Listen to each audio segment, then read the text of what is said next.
अनेक लोक स्वतःला मान देत नाहीत. अशा वेळी लोकांनी तुमचा आदर करावा ही अपेक्षा करणे चुकीचे आहे. स्वतःचा आदर करणे म्हणजे स्वतःवरती प्रेम करणे, स्वतःला मान सन्मान देणे.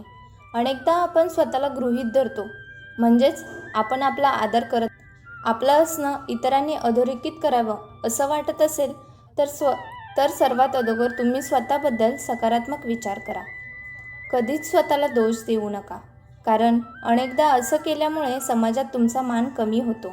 एवढंच नव्हे तर लोक देखील तुम्हाला कोणत्याही कामासाठी सिरियस घेत नाहीत.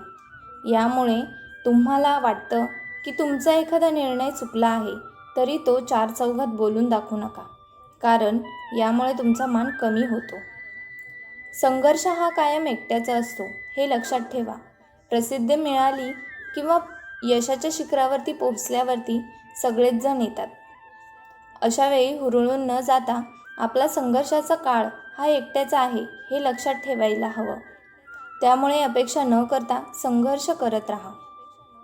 यामुळे तुमचं वेगळेपण अधोरेखित होणार आहे. स्वतःची किंमत ही कष्टाने आणि मेहनतीने वाढवा. प्रत्येक वेळी सर्वांसाठी हजर राहू नका, कारण तुम्ही सगळीकडे सहज उपलब्ध राहिलात, मग ते समारंभ असो किंवा इतर ठिकाणी. कारण तुम्ही लोकांपासून अंतर ठेवलं तरच तुम्हाला मान सन्मान मिळणार आहे. स्वतःची किंमत वाढवण्यासाठी लोकांपासून अंतर ठेवा. स्वतःचं वेगळं स्थान निर्माण करण्यासाठी हा महत्त्वाचा मुद्दा आहे. आपण अनेकदा कुणी आपल्याला एखाद्या कार्यक्रमाला बोलवलं नाही तरी जातो, तर ही चूक कधीही करू नका, कारण यामुळे तुम्हाला स्वतःला तुमचा सेल्फ रिस्पेक्ट नसल्याचं कळतं. एवढंच नव्हे तर अनेकदा एखादी व्यक्ती आपल्याशी बोलत नसेल, पण त्या व्यक्तीच्या घरून बोलवणं आलं तर तुम्ही लगेच जात असाल, तर असं अजिबात करू नका, कारण यामुळे लोक तुम्हाला गृहीत धरतात, जे अतिशय चुकीचं आहे.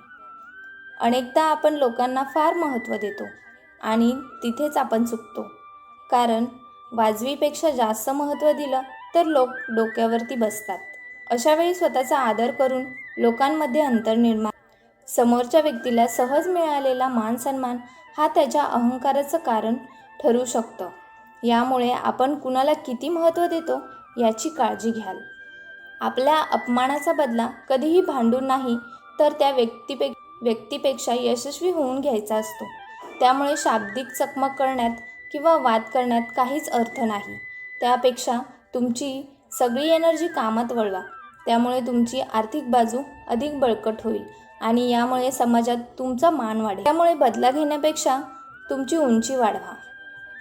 लोकांचे स्वभाव ओळखणे अत्यंत महत्त्वाचे आहे, कारण तुम्ही सहज वागून जाता, मात्र तुमच्या वागण्यात वेगळा अर्थ काढला जाऊ शकतो.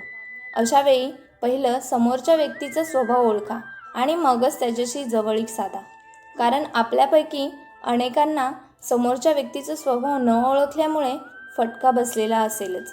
त्यामुळे स्वभाव ओळखा. जर तुम्हाला आनंदी राहायचं असेल तर एकच गोष्ट लक्षात ठेवा की कोण काय करतंय याकडे लक्ष देऊ नका. कोण कशासाठी आणि का करतंय याचा फार विचार करू नका, कारण या सगळ्या गोष्टींपासून स्वतःला जितकं लांब ठेवाल तुम्ही तितकेच जास्त खुश राहाल.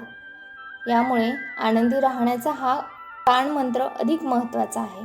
जर आजचा व्हिडिओ तुम्हाला आवडला असेल तर व्हिडिओला नक्की लाईक आणि सबस्क्राईब करा. तुमचा दिवस आनंदाचा जाओ. धन्यवाद.